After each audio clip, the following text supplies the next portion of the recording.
121 కీర్తన 6-7 వచనములు.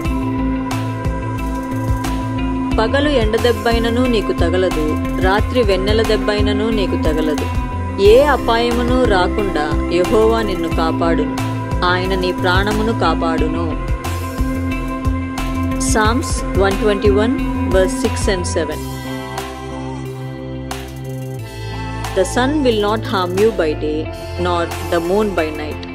The Lord will keep you from all harm. He will watch over your life. Amen.